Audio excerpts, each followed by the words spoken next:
Bismillahirrahmanirrahim. Assalamualaikum warahmatullahi wabarakatuh.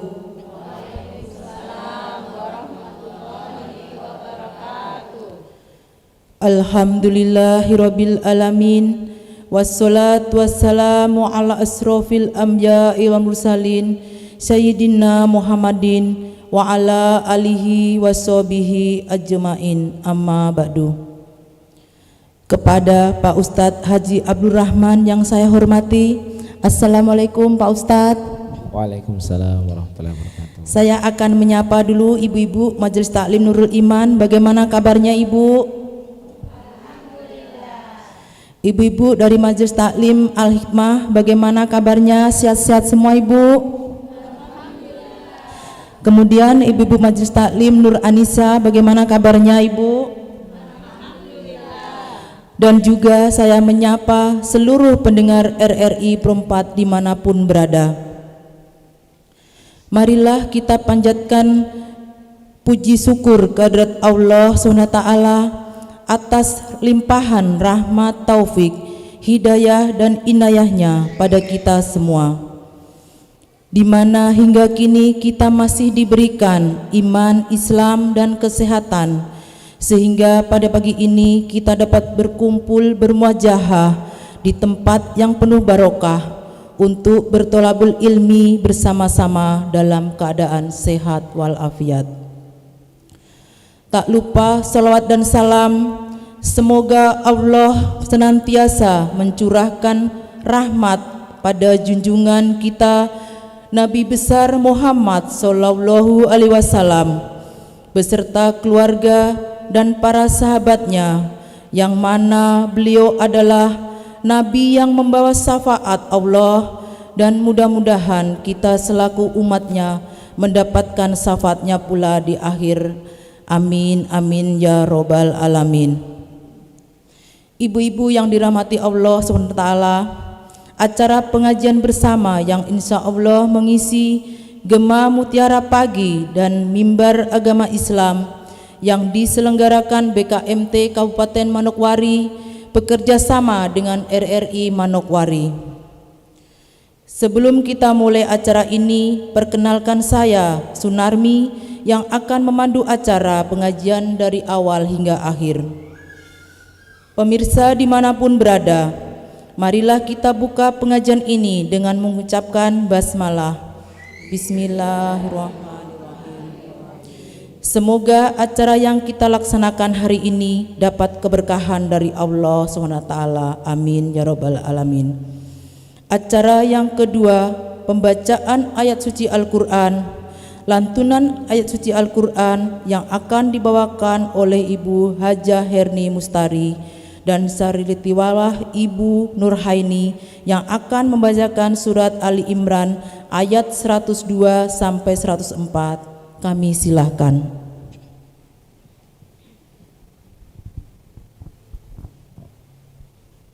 Assalamualaikum warahmatullahi wabarakatuh.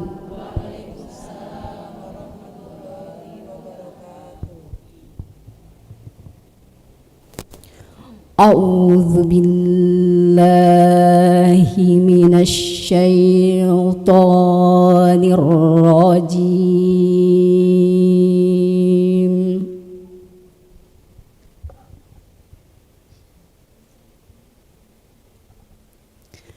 Bismillahirrahmanirrahim.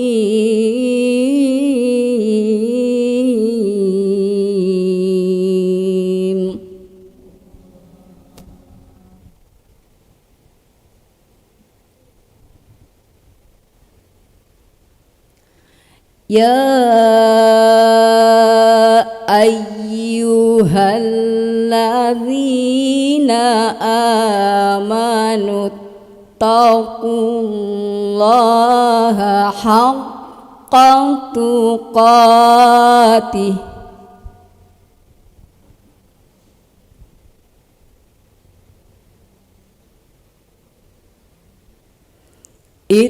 ittaqullaha haqqa tuqatihi wa la tamutunna illa wa antum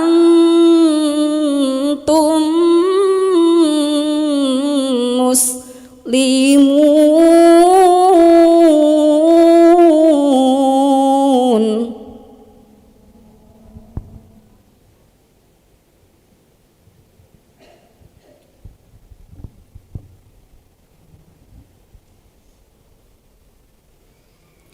Wa'tasimu bihablillahi jami'an wa la tafarraqu.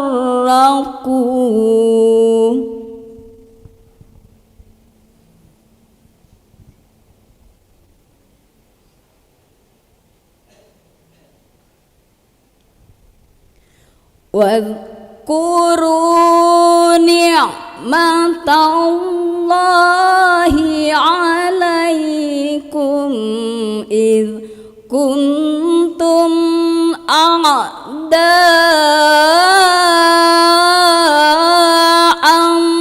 fa'alafa baina qulubikum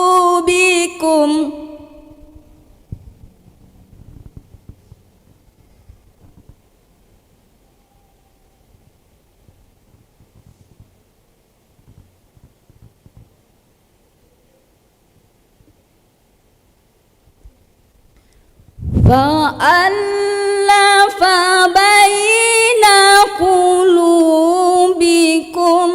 fa'asbahtum bi ni'matihi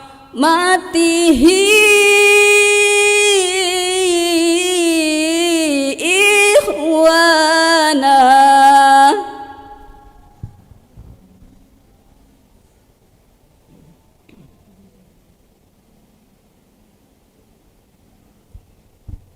Wa kuntum ala syafa hufratin minan nari fa'anqadhakum minha.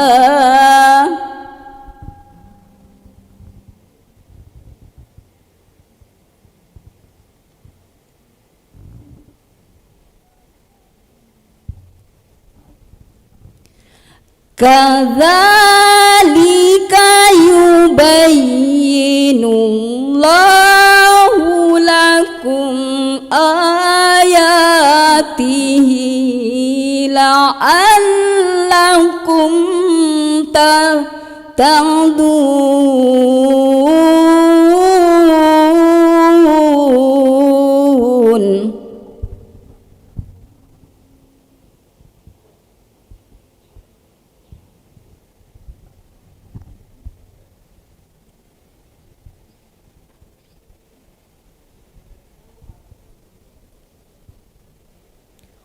Wal takum minkum ummatun yad'una ilal khairi wa ya'muruna bil ma'ruf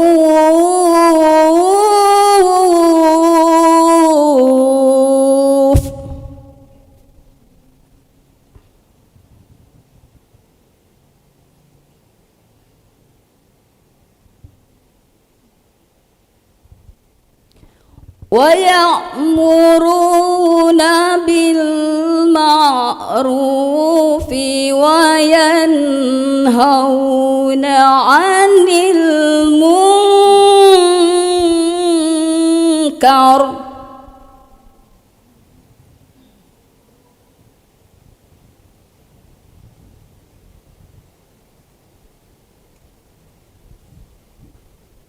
Wa ulaika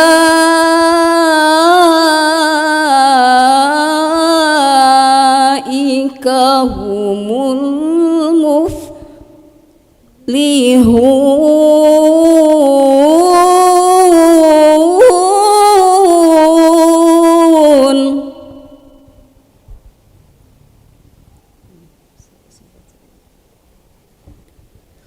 wa ulaika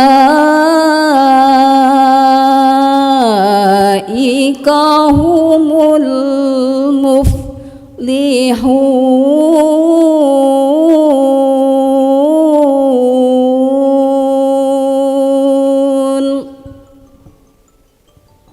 Sadaqallahul azim.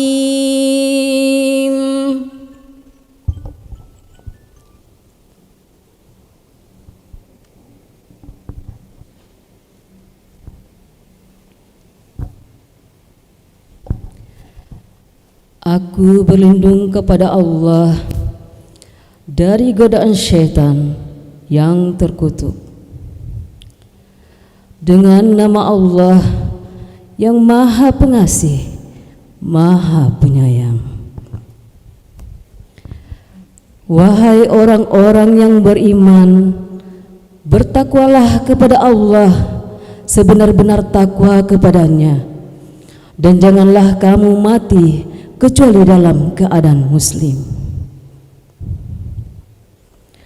Dan berpegang teguhlah kamu semuanya pada tali agama Allah, dan janganlah kamu bercerai-berai. Dan ingatlah nikmat Allah kepadamu ketika kamu dahulu masa jahiliyah bermusuhan, lalu Allah mempersatukan hatimu, sehingga dengan karunia-Nya kamu menjadi bersaudara. Sedangkan ketika itu kamu berada di tepi jurang neraka, lalu Allah menyelamatkan kamu dari sana. Demikianlah Allah menerangkan ayat-ayat-Nya kepadamu agar kamu mendapat petunjuk. Dan hendaklah di antara kamu ada segolongan orang yang menyeru kepada kebajikan, menyuruh berbuat yang ma'ruf dan mencegah dari yang mungkar, dan mereka itulah orang-orang yang beruntung. Maha benar Allah dengan segala firman-Nya. Wassalamualaikum warahmatullahi wabarakatuh. Waalaikumsalam warahmatullahi wabarakatuh. Demikianlah pembacaan ayat suci Al-Quran. Semoga yang membaca dan yang mendengarkan mendapat pahala dan rahmat-Nya. Amin. Pendengar RRI Perempat dimanapun berada, dan ibu-ibu majelis taklim yang berada dalam studio yang dirahmati Allah. Acara selanjutnya lantunan salat Nabi dari tim Rebana Majelis Taklim Al-Hikmah Transito. Kami silahkan. Assalamualaikum warahmatullahi wabarakatuh.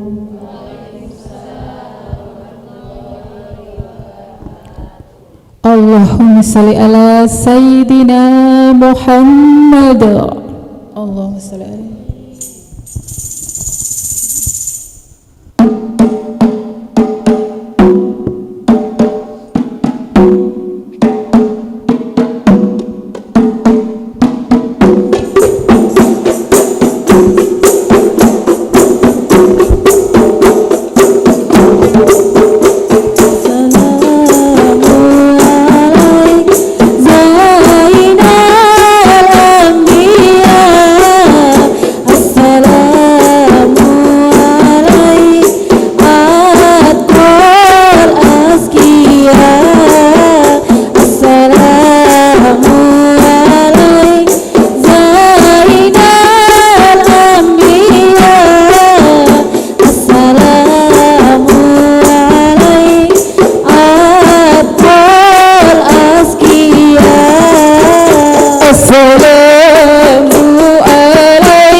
Sungguh lantunan selawat yang indah.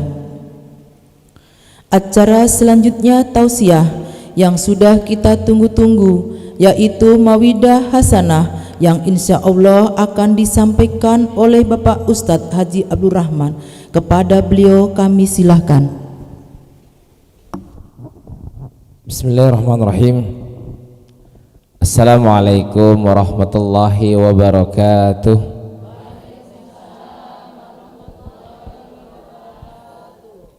Alhamdulillah wassalatu wassalamu ala Rasulillah wa ala alihi wa sahbihi wa mawala, amma ba'du. Ibu-ibu majelis taklim bersama ya, gabungan antara Nur Al-Hikmah Transito ya, Nurul Iman ya, bersama Nur An-Nisa, dan juga bersama bekerjasama dengan RRI Pro 4 Manokwari yang berbahagia. Alhamdulillah, kita bersyukur pada Allah Subhanahu wa taala pada kesempatan hikmah pagi ini kita bisa duduk bersama ya, belajar ya, mengkaji setiap ilmu yang kita berharap mendapatkan keberkahan dalamnya, dan kita bersyukur kepada Allah Subhanahu wa taala kita dimudahkan langkah kita diberikan kekuatan, kesehatan, kita diberikan rahmat untuk bisa hadir di kesempatan hikmah pagi yang mudah-mudahan diberkahi oleh Allah Subhanahu wa taala ini. Amin ya rabbal alamin. Dan mudah-mudahan selama kita duduk di sini ya, kita dicatat sebagai fisabilillah ya, berada di jalan Allah Subhanahu wa taala, dan juga semoga Allah mudahkan dan Allah lapangkan jalan kita menuju surganya. Amin ya rabbal alamin. Ibu-ibu sekalian yang dirahmati oleh Allah Subhanahu wa taala, serta para pemirsa, para pendengar radio RRI Pro 4 Manokwari, tentunya di antara organ tubuh yang kita miliki ini ya, tidak ada organ tubuh yang paling disorot oleh Allah Subhanahu wa taala setiap saat, setiap waktu, kecuali organ itu adalah hati. Makanya tema kita pada kesempatan hikmah pagi ini ada rahasia hati dari Allah Subhanahu wa taala untuk diri kita, karena hati kita sangat istimewa di hadapan Allah Subhanahu wa taala. Allah merupakan zat yang paling detail memperhatikan, mengawasi, menghitung setiap apapun yang dilakukan oleh kita, terutama apa yang dilakukan oleh hati kita. Inilah yang menjadikan kita pada kesempatan hari ini kita mengkaji sedikit tentang hati, karena tadi hati adalah organ yang paling disorot oleh Allah Subhanahu wa taala dan diperhatikan oleh Allah Subhanahu wa taala. Kalau kita perhatikan, Allah itu sudah sering memperhatikan hati kita, dan kita jarang sekali ya memperhatikan hati kita, maka kita akan termasuk, kita menjadi orang-orang yang lalai terhadap hati kita. Karena itu Allah Subhanahu wa taala menyebutkan rahasia hati dalam Al-Qur'an di surat Asy-Syu'ara ayat 88-89.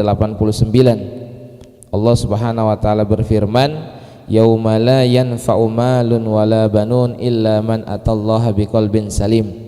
Ya, hari di mana tidak bermanfaat lagi harta dan anak-anak kecuali orang yang datang menghadap Allah Subhanahu wa taala dengan hati yang bersih. Ya. Jadi kalau hari ini kita berjalan dalam kehidupan di dunia ini dengan kedua kaki kita, tapi nanti di akhirat, dalam kehidupan akhirat kita akan berjalan dengan hati kita. Makanya ada dua hal yang harus kita perhatikan dalam kehidupan kita menjalankan ibadah kita kepada Allah Subhanahu wa taala. Yang pertama, ibadah yang kita lakukan itu adalah ibadah fisik. Ibadah yang dilakukan oleh fisik kita. Sebagaimana halnya kita sholat, sebagaimana halnya kita puasa, kita menunaikan ibadah haji dan umrah, termasuk kita hadir dalam kajian ilmu, majelis taklim, itu namanya ibadah fisik. Tapi ada juga ibadah yang kedua namanya ibadah batin, yaitu ibadah yang dilakukan oleh hati kita, dan tidak ada yang tahu kecuali diri kita dan Allah Subhanahu wa taala.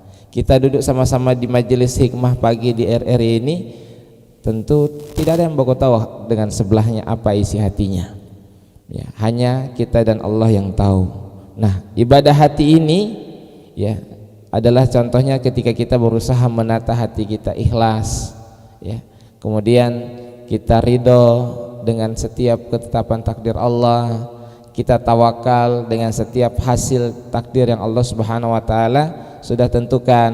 Nah, ini adalah amalan-amalan hati. Ya. Nanti di akhirat, siapa orang yang paling bahagia adalah orang yang paling ikhlas dalam hidupnya.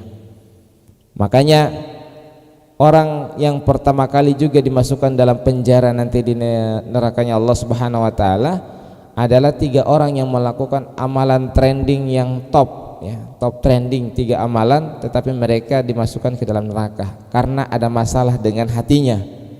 Siapa mereka? Yang pertama adalah seorang mujahid.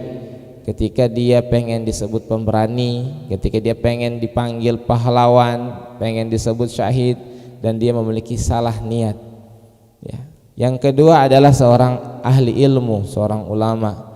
Ketika dia memiliki ilmu dalam kehidupan dunia, dia mengajar, dia pengen dipanggil kiai, dia pengen dipanggil alim, dia pengen disebut ulama, dan itu juga ada masalah dengan hatinya, ya, maka Allah Subhanahu wa taala juga seret dia ke neraka.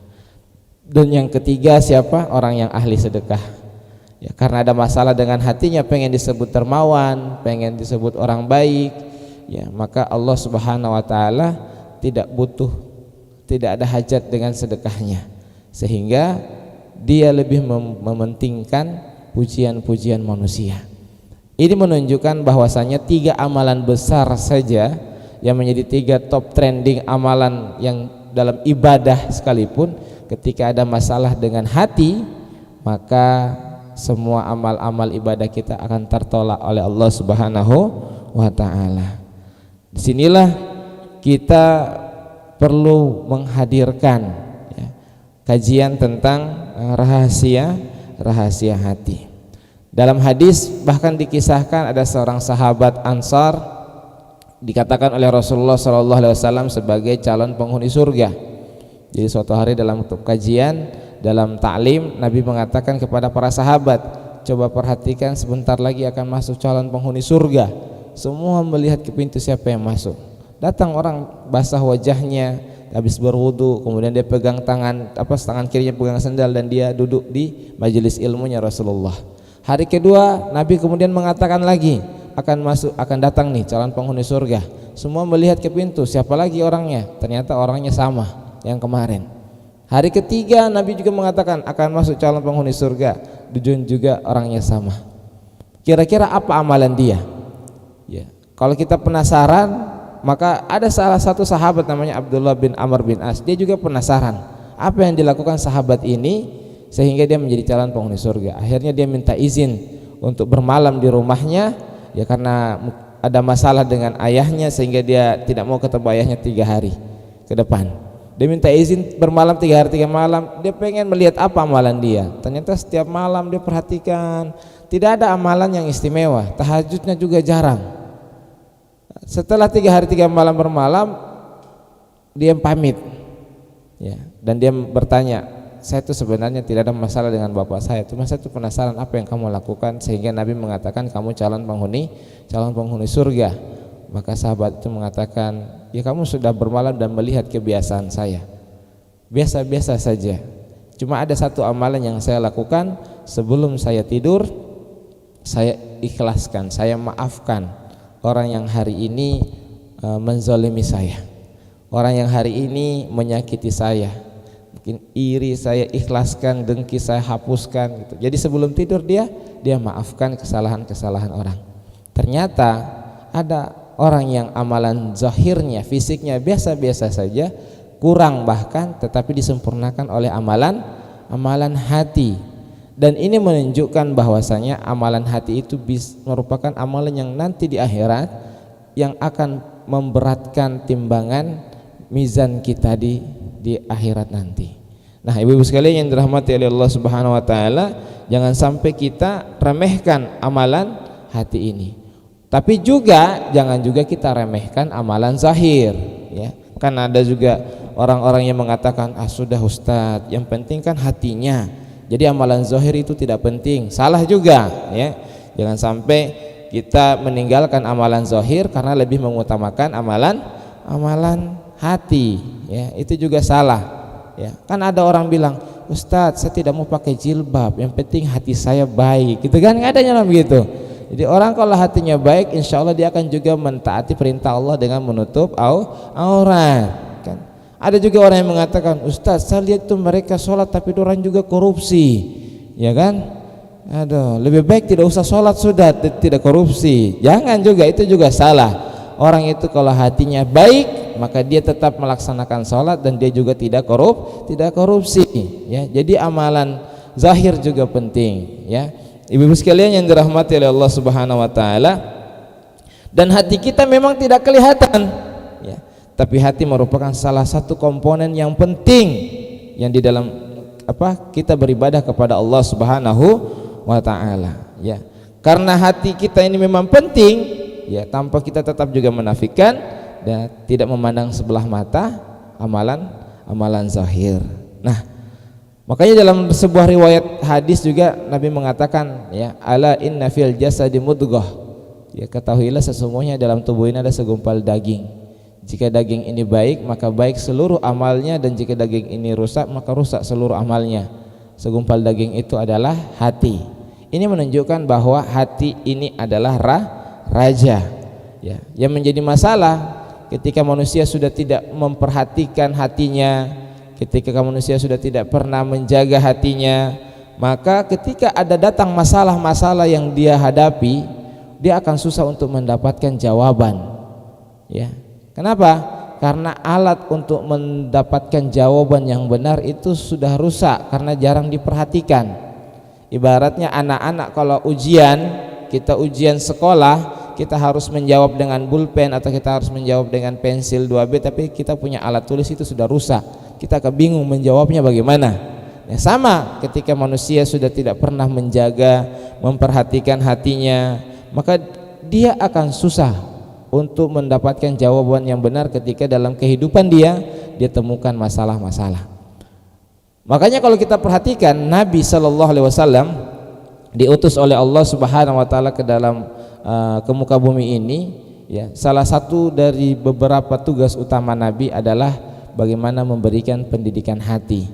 Di surat Al-Jumu'ah ayat 2 Allah berfirman, "Wallazi ba'asa fil ummiyina rasulan minhum yatslu 'alaihim ayatihi wa yuzakkihim." Dan dialah Allah yang mengutus kepada mereka orang-orang jahiliyah itu seorang rasul yang tugasnya membacakan ayat-ayat kepada mereka dan mensucikan hati mereka. Makanya tugas Nabi adalah memberikan pendidikan tentang hati. Nah, sebelum mengajarkan, sebelum memberikan pendidikan tentang hati, Nabi sudah dibersihkan duluan hatinya. Kalau kita baca sejarah hidup Nabi Muhammad, itu ketika masih kecil, Nabi mengembala kambing, ya, kemudian diambil atau dipanggil oleh malaikat Jibril, kemudian dibelah dadanya, kemudian dibersihkan hatinya, dimasukkan keimanan. 2 kali Jibril membelah dadanya Nabi Muhammad ketika masih kecil. Ini menunjukkan kepada kita bahwasanya penting untuk kita menjaga kebersihan hati. Nah, sekarang ini kita ini bukan nabi yang mungkin Allah utus malaikat untuk membela kita pudada ini, kemudian dibersihkan kita punya hati ini. Tidak, tapi kita juga hamba Allah yang juga pengen hati kita bersih, berusaha untuk menjaga hati kita. Makanya Nabi memberikan panduan, kurikulum, cara bagaimana kita menjaga agar hati kita selalu bersih. Salah satunya Allah memberikan rahasia hati di surat Al-A'la ayat 14. Qad aflaha man tazakka. Sungguh beruntung orang-orang yang mensucikan hatinya atau jiwanya. Artinya siapapun kita, Bu, yang pengen hidup kita ini beruntung, mendapatkan keberuntungan, Allah sandarkan keberuntungan itu dengan hati yang bersih. Saya tidak bisa bayangkan kita punya hidup ketika hati kita selalu kotor, tidak pernah kita bersihkan. Nah, pasti hidup kita akan berantakan. Makanya orang-orang yang hatinya tidak pernah dijaga kebersihannya, dia tidak pernah rawat, dia tidak pernah maintenance, maka dia akan melakukan kerusakan-kerusakan. Yang pertama akibatnya yang fatal, dia akan menjadi ahli neraka. Dia akan mudah dijerumuskan. Karena apa? Hati ini bisa menjadi sumber ketenangan, kebahagiaan, iya betul. Tetapi hati ini juga bisa menjadi sumber malapetaka. Ketika manusia tidak bisa menjaga hatinya, dia sering buruk sangka, dia sering iri, dia sering hasad, maka itulah yang menjerumuskan dia ke dalam api neraka. Kemudian juga dia menjadi orang yang gampang bingung, stres, depresi, dalam tekanan. Kenapa? Karena alat yang untuk merasakan ketenangan itu juga sudah rusak ketika manusia itu tidak memperhatikan hatinya. Nah, disinilah pentingnya kita membahas tentang hati. Karena kita berada di zaman media sosial ini yang orang menampakkan semua apa ibadahnya, fisiknya, luarnya diperhatikan, tetapi lupa memperhatikan hatinya. Kerusakan yang kedua bagi mereka yang tidak pernah maintenance hatinya, yaitu mereka merusak sistem kehidupan dunia. Ya, ketika mereka hatinya rusak. Di surat Al-Baqarah ayat 10, fi qulubihim maradun fazadahumullahu marada walahum azabun alimun bima kanu yaktibun. Dalam hati mereka ada penyakit, lalu Allah tambah lagi penyakit itu, dan Allah berikan azab kepada mereka yang sangat pedih karena mereka berdusta. Di ayat 11, wa iza qila lahum la tufsidu fil ard, apabila dikatakan kepada mereka jangan bikin kerusakan di muka bumi, maka mereka mengatakan kita sedang berbuat kebaikan. Ya.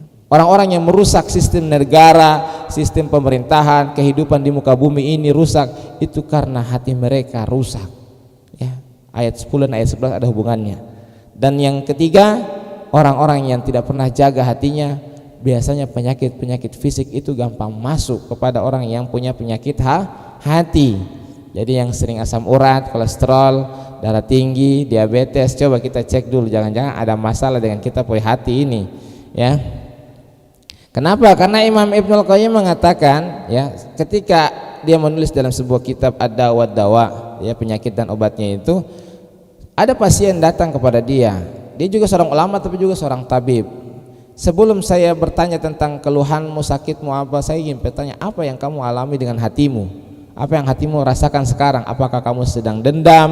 Apakah kamu sedang dengki? Apakah kamu sedang tidak ridho dengan apa yang Allah tetapkan? Pokoknya itu yang justru kenapa? Karena penyakit-penyakit fisik itu datang karena bermula dari penyakit-penyakit hati. Coba ibu kalau hatinya negatif, buruk sangka, pikiran buruk sangka, itu yang mengalir di darah dia negatif semua. Tapi kalau kita hatinya positif, pikiran positif, insya Allah darah yang mengalir juga positif. Ini insya Allah sehat semuanya ya. Nah ini.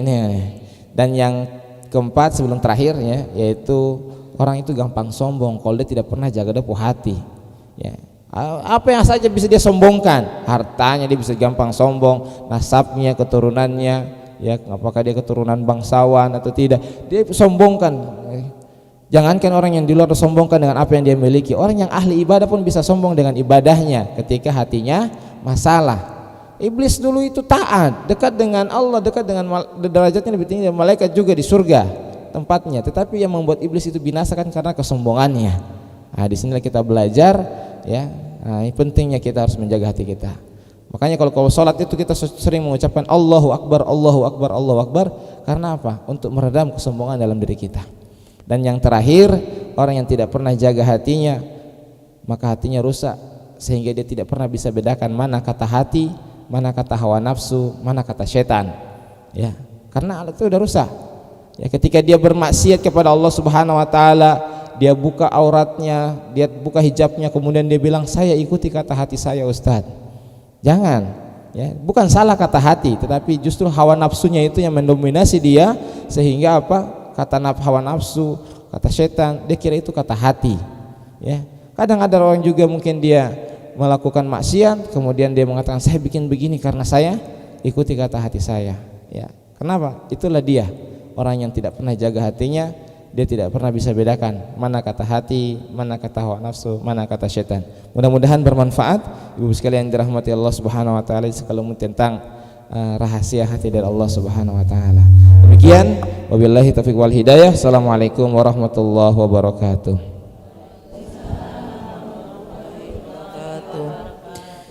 Demikianlah tausiah yang sangat menyentuh dari Bapak Ustadz Abdul Rahman. Karena kita keterbatasan waktu, saya hanya akan memberi satu pertanyaan dari Ibu Majelis Taklim Nur Anissa, dipersilahkan. Assalamualaikum warahmatullahi wabarakatuh. Waalaikumsalam. Perkenalkan, nama saya Ibu Uliati dari Majelis Taklim Nur Anissa. Pak Ustadz izin bertanya, bagaimana cara kita menjaga hati agar tetap sehat Pak Ustadz? Tidak merasa iri, tidak mudah gampang sakit hati Pak Ustadz. Baik, terima kasih. Itu Pak Ustadz pertanyaan saya. Masya Allah. Terima kasih. Ya. Terima kasih Bu pertanyaannya, agar kita selalu menjaga hati kita sehat. Ibu sudah periksa belum ke dokter? Kalau kita kan kita pengen tahu kita ada penyakit atau kita sehatkah, biasanya kita juga melakukan apa? Medical check up, ya kan? Kita medical check up dulu kita punya fisik. Nah sama juga hati kita medical check up dulu kita punya hati ini. Hati saya sehatkah, hati saya sakitkah, atau hati saya mati? Nah ini harus kita lakukan medical check up, kita periksa hati kita, ya. Apa caranya? Agar kita perlu melakukan diagnosa, kita melakukan medical check up, ya, karena penting. Imam Ibnu Qayyim mengatakan bahwa kondisi hati manusia itu ada 3, ya, ada hati yang hidup, ya, ada hati yang mati, dan ada hati yang sakit. Nah hati yang hidup ini adalah hati yang beruntung, hati yang sehat, ya. Dalam Al-Quran di surat As-Saffat ayat 84 Allah berfirman, izja'a rabbahu biqalbin salim, ingatlah ketika dia datang kepada Tuhannya dengan hati yang suci. Kalau dari ayat ini kita memperhatikan, tidak mungkin orang yang datang menghadap kepada Allah dengan hati yang tidak salim, hati yang mati, ya. Sesungguhnya hati yang salim itu ada 8 tandanya. Hati yang sehat itu tandanya ada 8. Yang pertama, dia terbebas daripada hati yang terbebas daripada urusan syahwat dan syubhat, ya. Karena 2 perkara ini adalah yang bisa membuat hati itu sakit dan mati, syahwat dan syubhat. Jadi hidup kita, jalan pikiran kita, kebiasaan kita, sudah kita melakukan apa yang dicontohkan dalam Al-Quran, dicontohkan oleh Rasulullah SAW. Nah itu. Yang kedua, ciri hati yang sehat itu adalah hati yang hidup, adalah mereka mau berhukum, ya, yang dengan apa yang ditetapkan oleh Allah Subhanahu wa taala, mulai dari buka mata sampai tutup mata, ya, dari bangun tidur sampai tidur kembali, keseharian itu adalah melakukan apa yang Allah Subhanahu wa taala dan Rasulnya perintahkan. Artinya sudah menjadi orientasi hidup mereka. Dan yang ketiga, mereka ridho. Hati yang sehat itu ridho selalu ridho dengan apa yang Allah tetapkan. Apakah takdir itu manis, apakah takdir itu pahit, dia tetap ridho, ya. Raditu billahi rabba, ya, tidak pernah sekali mencela takdir, apalagi pemilik takdir Allah Subhanahu wa taala. Baik. Oke, baik. Kemudian yang keempat yaitu orangnya sabar. Hati yang sehat itu sabar, ya, sabar dalam setiap aktivitas kita. Dan yang kelima, mereka tawakal, ya, selalu bertawakal pada Allah. Nah ini ciri-ciri hati yang hidup, hati yang sehat, ya. Lawannya itu hati yang mati, ya sudah, tara sabar, tara tawakal, tara ridho, setiap hari urusannya syahwat dan subhat, apa yang mereka lakukan sudah tidak peduli lagi dengan ketetapan Allah, itu hati yang mati, ya. Dan di antara hati hidup dan hati yang mati ada hati yang sakit. Hati yang sakit itu kadang kita taat, kadang kita tidak taat. Mungkin satu hari ada satu malam ibu enak sekali sholat tahajud, tapi besok 1 bulan, 2 bulan, 3 bulan tara tahajud. Mungkin ada satu hari ibu rajin banget, tidak mau ngomong, tidak mau bergibah, ya, satu hari, tapi besok lusa 100 orang ibu gibahin. Nah itu hati yang sakit, ya. Anda kita tidak mau ngomongin orang, itu hati yang sakit. Tinggal bagaimana menjaga hati yang sakit itu, nanti kita mungkin karena keterbatasan waktu, ya, saya singkatkan saja. Kalau hati sedang sakit, sebagaimana kita punya tubuh sakit. Badan sakit, dokter suruh istirahat. Badan sakit, dokter bilang hindari pantangan. Badan sakit, dokter bilang minum obat. Nah, istirahatkanlah hati kita ketika sakit di majelis taklim, ya, zikir, ya kan. Nah, kemudian pantangannya, hindari pantangan ketika hati sakit, maksiat, ya. Dan obatnya ketika hati kita sakit yaitu taubat, nasuha dan sedekah. Ya, itu mudah-mudahan bermanfaat yang bisa saya sampaikan, kurang lebih maafkan. Wabillahi taufiq wal hidayah. Wassalamualaikum warahmatullahi wabarakatuh. Alhamdulillah, sudah banyak ilmu yang kita dapatkan dari beliau. Semoga menjadi manfaat dan berkah buat kita semua. Amin. Acara selanjutnya adalah doa. Marilah kita berdoa bersama-sama. Doa yang akan dipimpin oleh Pak Ustadz Abdul Rahman. Kepada Bapak dipersilahkan. Mari sama-sama kita berdoa istighfar 3 kali. Astaghfirullahalazim, astaghfirullahalazim, astaghfirullahalazim. Amin ya rabbal alamin. Alhamdulillahirabbil alamin. Allahumma shalli ala Muhammad wa ala alihi washabihi ajmain. Allahumma inna nas'aluka ridhaka wal jannah wa na'udzubika min sakhatika wan nar. Allahumma inna nas'aluka ilman nafi'an wa qalban khashian wa imanan sabitan wa yaqinan rasiyan wa amalan salihan mutaqabbalan wa rizqan halalan katsiran tayyiban mubarakan. Allahumma ya muqallibal qulub tsabbit qulubana ala dinika wa ta'atik. Rabbana la tuzigh qulubana ba'da idh hadaitana wa hab lana min ladunka rahmah innaka antal wahhab. Rabbana atina fid dunya hasanah wa fil akhirati hasanah wa qina azabannar. Bi fadli subhana rabbika rabbil izzati amma yasifun wa salamun alal mursalin walhamdulillahi rabbil alamin. Ibu-ibu yang dirahmati Allah SWT, demikianlah pengajian pagi ini. Semoga bernilai ibadah di sisi Allah SWT. Saya Sunarmi pamit undur diri. Kita tutup pengajian ini dengan bacaan hamdalah. Alhamdulillah rabbil alamin. Izinkan saya berpantun burung Indrian, burung cendrawasih. Cukup sekian dan terima kasih. Wabillahi taufiq wal hidayah. Wassalamualaikum warahmatullahi wabarakatuh.